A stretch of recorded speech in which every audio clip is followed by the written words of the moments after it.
Government ने luxury item के ऊपर 25% जीएसटी लगा दिया, अप्रूव हो गया। इसके अंदर जो जूसेस हैं, वाटर है, ड्राई फ्रूट्स हैं, इसके अलावा क्लीन है और फ्रोज़न फ़िश है और इस तरह की काफ़ी जो डिफरेंट आइटम्स हैं उसको शामिल किया गया है। आज के लेक्चर में हम ये स्टडी करेंगे और कब ये भी हम डिस्कस कर रहे हैं कि क्या ये चीज़ें लग्जरी आइटम हैं भी या नहीं है। तो आज के इस टॉपिक के अंदर जो एक डॉक्यूमेंट कल अप्रूव हुआ है कल शाम को, उसके ऊपर हम डिस्कशन करेंगे और उसके ऊपर क्या क्या फर्दर रिस्क हैं जो हमने एडवांस में मैनेज करने हैं।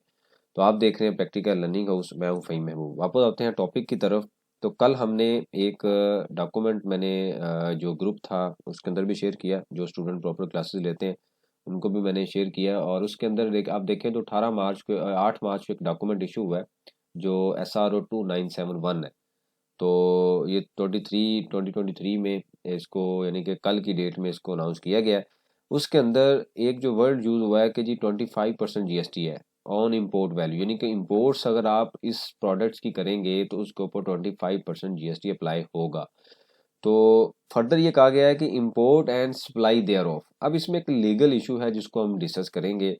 मतलब ये है कि मैंने इम्पोर्ट किया और उसके बाद लोकल सप्लाई करूंगा तो मेरा जो जीएसटी होगा वो कितना होगा, 25%। फॉर एग्जाम्पल हम बात करते हैं 20 नंबर, जो सीरियल नंबर 20 है, यहाँ पे उसने होम अप्लाइंसेस की बात की है कि जितनी भी होम अप्लाइंसेस हैं और उसके ऊपर जो सीबीयू जो हम इम्पोर्ट करेंगे उसके ऊपर जो रेट होगा जीएसटी का वो 18% से बढ़ा के, सबसे पहले ये 17 था, उसके बाद 18 किया गया, अब कितना कर दिया गया है 25%। इसको लग्जरी आइटम में शामिल कर दिया गया है कि ये क्या है, लग्जरी आइटम है। अगर आप ये लिस्ट देखें तो इसमें सबसे पहले ये जूसेस आ रहे हैं, वाटर आ रहा है, कन्फेक्शनरी आइटम्स आ रही हैं और इसके बाद फर्दर आप देखें तो व्हीकल इन सीबीयू कंडीशन है, ओके ये हम समझ सकते हैं। उसके बाद ये आप देखें सेंट्री एंड बाथरूम के जो कुछ मटेरियल्स हैं, फिर चॉकलेट्स हैं, सिगरेट्स हैं, कॉर्नफ्लेक्स हैं और कॉस्मेटिक है, टिश्यू पेपर है, क्रॉकरी है और डॉग एंड कैट फूड्स हैं। इसके बाद डोर्स एंड विंडो फ्रेम है, फिश है, फुटवेयर्स हैं, ड्राई फ्रूट्स हैं, फर्नीचर है।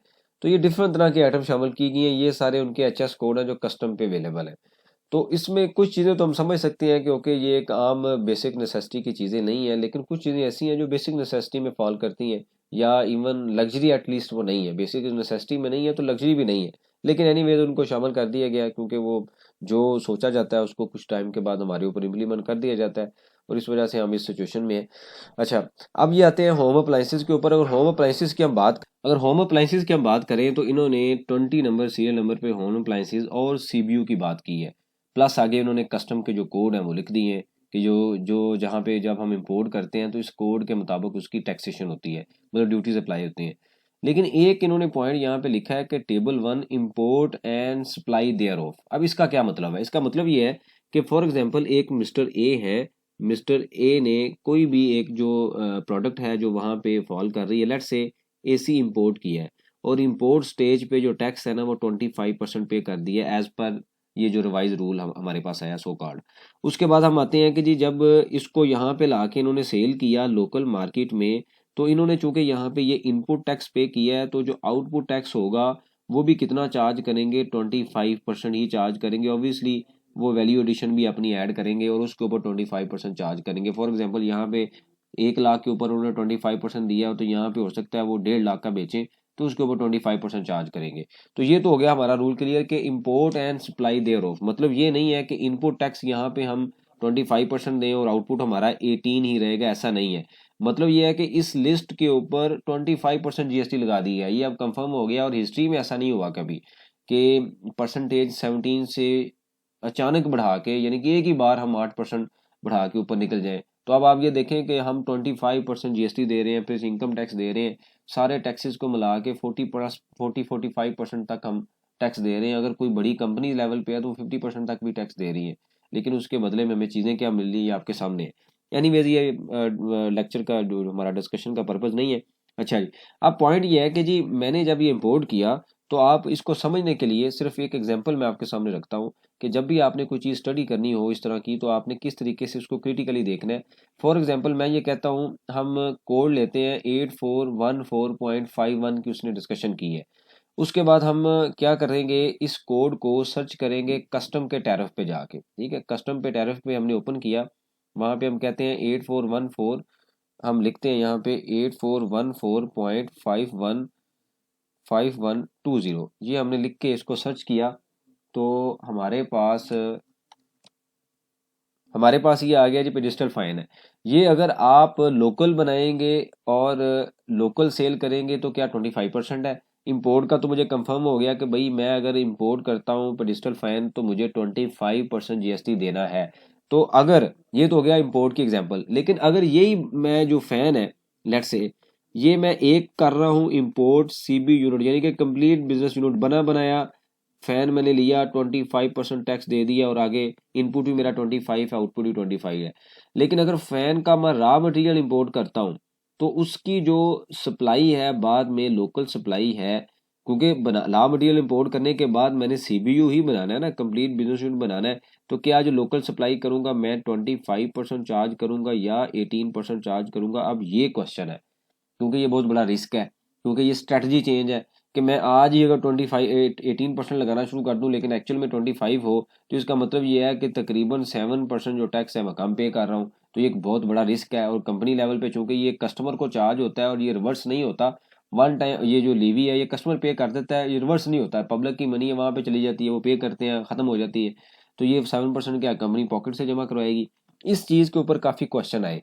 तो इस चीज़ को हम इस तरीके से इस डॉक्यूमेंट के मुताबिक क्लियर कर सकते हैं कि यहाँ पे आप देखें तो इन्होंने इंडिविजुअल कोड्स की बात की है टेबल 1 के अंदर, यानी क्रिटिकली अगर आप इसको थोड़ा सा एनालाइज करें लीगली तो ये टेबल 1 है। यहाँ पे पूरी टेबल में 87.03 पॉइंट पॉइंट की बात हो रही है, कोई पेरेंट अकाउंट की बात नहीं हो रही, पेरेंट कोड की बात नहीं हो रही। लेकिन अगर आप साथ ही टेबल 2 में जाते हैं, यहाँ पे टेबल 2 में अगर आप आए तो आप देखें तो जो टोमेटो केचप है ना इसको भी लगी आइटम में शामिल कर दिया गया है। जो बैग्स हैं, शैम्पू है, ये सारी चीज़ें लग्जरी आइटम में शामिल होगी अगर आप इंपोर्ट करेंगे। मतलब ये है कि ये छोटी छोटी जो चीज़ें हैं ये लग्जरी है, ये आम नहीं है, आप ये जेन में रख लें। उसके बाद आप टेबल 2 में अगर आए तो यहाँ पे उसने कहा है कि गाड़ियों की बात की है कि इस गाड़ियों के ऊपर भी, गाड़ियाँ भी ऑब्वियसली मजीद महंगी होंगी, 25% उस पर जीएसटी अब आ गया है। तो यहाँ पे इसने पेरेंट अकाउंट की बात की है 87.03, जैसे यहाँ पे था ना, यहाँ पे आप देखें तो उन्होंने इंडिविजुअल कोड की बात की है, तो यहाँ पे बात हो रही है 87.03। तो अगर हम यहाँ पे आके 87.03 को कस्टम के टैरिफ में सर्च करते हैं तो हमें वो क्या दिखाएगा, यहाँ पे अगर बिग जो अकाउंट है तो यहाँ पे आप देखें तो वो दिखा रहा है ट्रांसपोर्ट जो व्हीकल्स हैं उसके अंदर उसने फर्दर कैटेगरी बता दी 87.01 पे टैक्स है। तो इसका मतलब ये है कि 87 पेरेंट अकाउंट है, इसके नीचे जितने भी अकाउंट हैं वो सारे के सारे किस पे आ गए 25% के। हाँ अगर आप दूसरे डॉक्यूमेंट में देखें टेबल 1 में तो उसने कुछ हेडिंग स्पेसिफाई की हैं कि इन इन हेडिंग के ऊपर है बाकियों के ऊपर नहीं है। तो इसका मतलब ये हुआ कि इसको आपने इस तरीके से स्टडी करना है। हम स्टडी कर रहे हैं अभी फॉर एग्जांपल, एक एग्जांपल के तौर पे सीबीयू, तो मैंने 85 में पेरेंट काउंट नहीं देखा, 84 में पेरेंट काउंट नहीं देखा। अगर टोटल पेरेंट काउंट 84 की हेडिंग में 100 है तो उन्होंने 5, 10 या 15 यहाँ पे बता दिए कि इनके ऊपर जीएसटी 25% है बाकी पे नहीं है। ये हम क्यों डिस्कस कर रहे हैं, ये इस वजह से डिस्कस कर रहे हैं, इसको अगर आप फर्दर स्टडी करें तो आप एक साइड पे चीज़ें इंपोर्ट करते हैं और इंपोर्ट में आपको पता है पाकिस्तान के अंदर जितने भी बड़ी इंडस्ट्रीज हैं कुछ ना कुछ चीज़ें इंपोर्ट लाजमी करती हैं। तो जब इंपोर्ट करते हैं तो वहाँ पे हम कस्टम के ही कोड यूज़ कर रहे होते हैं और यहाँ पे आके जब हम आयरस पे रिटर्न फाइल करते हैं सेल करने के बाद तो वहाँ पे भी हम एचएस कोड यूज़ करते हैं। तो अब क्वेश्चन ये है कि क्या ये एचएस कोड जैसे हमने अभी डिस्कस किया कि 81.14 की अगर बात करें या 81.29 की बात करें, कोई भी कोड है तो उसने कह दिया 511 इसके ऊपर जो रेट है वो 25% है, लेकिन एचएस कोड क्या है 2085 8529 आयरस के अंदर इंडिविजुअल कैटेगरी में वो नहीं बताता, वो एक ही बिग पिक्चर में पेरेंट अकाउंट बता देता है कि 8529 की जो आइटम है ना वो आपने ये कोड सेलेक्ट करना है। तो क्वेश्चन ये है कि मैंने तो जनाब उसमें अगर 100 यहाँ पे कोड आ रहे हैं तो मुझे उन्होंने कहा है कि जो 5 है उसके ऊपर 25% है, रिमेनिंग 5 के ऊपर 18% ही है। तो यहाँ पे तो एक पेरेंट अकाउंट है, तो क्या मैंने 18% पे रिटर्न फाइल करनी है या 25 पे करनी है, क्योंकि साथ ही इन्होंने ये कह दिया import and supply thereof. तो यहाँ पे एक चीज़ क्लियर कर लें कि अगर आप टेबल 1 के अंदर हैं और स्पेसिफिक कोड बता दिए गए हैं तो इसका मतलब ये हुआ कि ये जो कोड है ये सीबीयू में आएंगे, अगर आते हैं तो इसके ऊपर टैक्स 25% है, अदर के ऊपर टैक्स नहीं है। ठीक है, ये चीज़ क्लियर कर लें, यानी कि अपने कोड को अब आपने कस्टम टैरिफ में जाके सिलेक्ट करना है। हाँ अगर आप टेबल 2 में आ रहे हैं और 87 पेरेंट काउंट है तो इसका मतलब 87 के जितने भी कोड हैं वो सारे के सारे 25% हैं। लेकिन अगर फॉर एग्जांपल आप किसी ऐसी हेडिंग में, जैसे होम अप्लायंसेस की हमने बात की है, तो यहाँ पे इंडिविजुअल हेडिंग पेरेंट नहीं है, यानी कि इंडिविजुअल हेडिंग दे दी गई है हर किसी की कि 84, अगर 8414 को हम स्टडी करें फॉर एग्जांपल, या बल्कि मैं इसको फर्दर अगर हम देख लें तो यहाँ पे मैं, ये कोड है टीवी का 8525, मैं इसको रिसर्च करूं इस कस्टम के टैरिफ पे तो 8529 था मेरे ख्याल में, 25, तो ये आपके सामने है। वो ये कहता है कि जी 85 पेरेंट अकाउंट है, ये देखें ये लिखा हुआ है पेरेंट अकाउंट है, उसने वहां पे 8525 की बात नहीं की, उसने इंडिविजुअल इस अकाउंट की बात कर दी है कि जी ये अकाउंट होगा, ये कोड होगा तो आपका टैक्स 25% है, पूरे के ऊपर नहीं है। तो मैंने जब रिटर्न में आना है तो मेरे पास इस तरीके से HS कोड आ रहे होंगे। मैंने जो टीवी इंपोर्ट किया उसके ऊपर 18% दिया, लेकिन मैं जब उसको यहाँ पे आके रिपोर्ट करता हूँ तो मेरे पास जो काउंट आएगा वो तो एक इंडिविजुअल काउंट आएगा, सबसे पहले वाला HS कोड में ये जो आ रहा है transmission for radio telephone, radio broadcasting और टेलीविजन, इसका मतलब मेरे पास तो ये आ रहा है 8525। तो क्या मैंने सेल टैक्स जो है वो 25% पे देना है या 19%, 18% पे देना है? तो इसकी क्लैरिटी हमने यहाँ से देख ली है कि अगर तो इंडिविजुअल है तो इन इंडिविजुअल कोड के ऊपर 25% है, लेकिन जो मास्टर या पेरेंट काउंट है वो 18% पे ही फॉल कर रहा है। अगर आप रॉ मटेरियल इंपोर्ट करते हैं तो इंडिविजुअल कैटेगरी में वो आ सकता है, लेकिन उसका पेरेंट काउंट कहाँ पे है, 18% पे।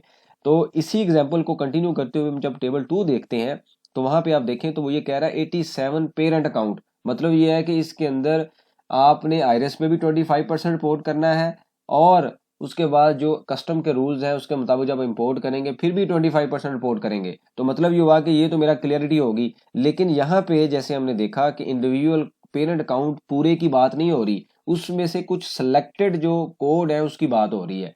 तो इसका मतलब ये हुआ कि अगर मैं इंपोर्टर हूँ, कमर्शियल इंपोर्टर हूँ, तो मैंने 25% के हिसाब से GST इनपुट देना है इंपोर्ट के टाइम पे, और मैंने बाद में जब सेल करना है तो फिर 25% चार्ज करना है। लेकिन अगर मैं मैन्युफैक्चरर हूँ, लोकली संबल कर रहा हूँ, तो मैं इन कोड में जो मेरी प्रोडक्ट आएगी उसके ऊपर 25% तो मैं दूंगा, लेकिन जो मेरी मास्टर प्रोडक्ट यहाँ पे संबल होने के बाद सेल होगी वो कितने पे सेल होगी, 18% पे, चूंकि वो एक मास्टर कोड पूरे का पूरा उसमें फॉल नहीं कर रहा।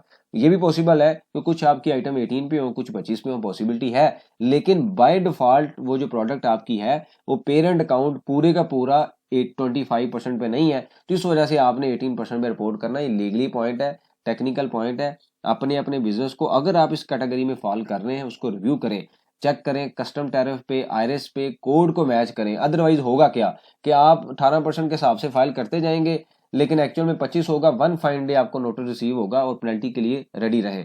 अगर ये भी पॉसिबिलिटी है कि आपको सही समझ ना आए, मिस गाइडेंस की वजह से, मिस कम्युनिकेशन की वजह से, किसी भी वजह से आप 25% पे कर रहे हैं और बाद में पता चले ये तो 18% था, तो याद रखें ये जो 7% है ये कभी भी रिकवर नहीं होगा। ये पब्लिक मनी है, वहां पे गई, खपत होगी, खत्म होगी, उन्होंने परचेज किया, यूज किया, फारग है, ये रिकवर नहीं होगी, ना ही गवर्नमेंट आपको देगी, क्योंकि ये पब्लिक के पास ट्रांसफर हो चुकी है, गवर्नमेंट के खाते में नहीं है अब।